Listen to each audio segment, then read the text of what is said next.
Good evening. I hope you've had a blessed day. This is Carlton Coon with another Ministry Monday. I apologize for not having been here for the last several weeks. It's been a wild time.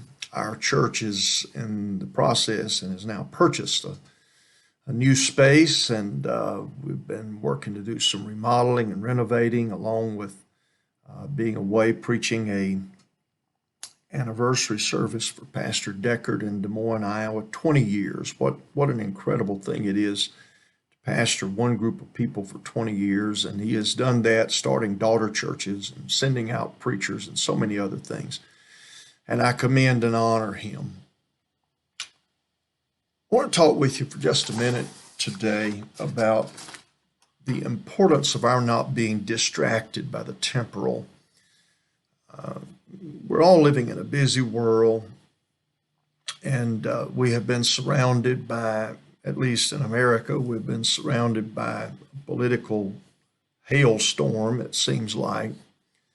And of course, there is the coronavirus, and that comes very close to home. One of my dearest friends spent over 3 weeks in ICU. Our co-pastor here in Springfield, Missouri, is very, very sick with the COVID. So these are real things, and we recognize the significance. It's so easy to spend our time and really get fixated on things that we can do nothing about,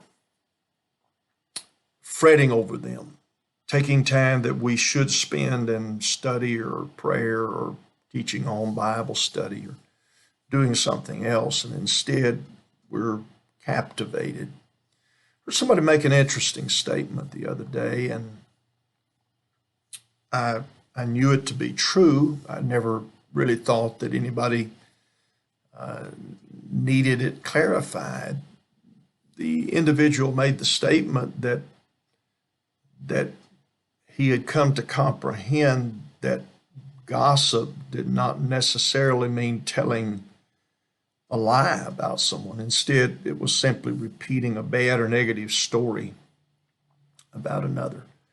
Again, we can get caught up in listening to the wrong stories. We can get entranced with trying to figure out the negative and the tragic and all that is going on. Please don't be distracted by the temporal. Saul became distracted because Samuel had not arrived at the season and time that he thought he should be there. So he took things in his own hands, and of course became a great debacle, leading to the destruction of Saul's efforts as the king of all of Israel. He got in a hurry, got in a rush, got in a hurry because of something that was temporal. Let's stop fretting and start praying.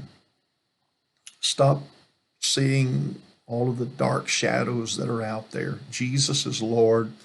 He's got this under control. He knows what he's doing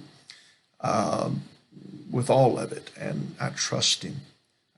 I believe that his church is entering into the season of the greatest revival, this end-time revival. J.T. Pugh talked about end-time revival. He talked about the Pentecostals are coming. Kenneth Phillips talked about it.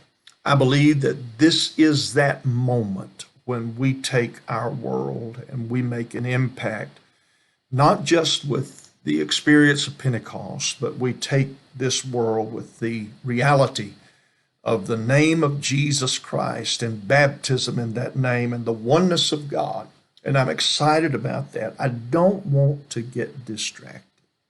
I think perhaps I'm talking to myself tonight. I don't want to get distracted by things that simply don't matter. And I don't want you to either. God bless you. Have a great week. All goes as it should. I'll see you next Monday. God bless you.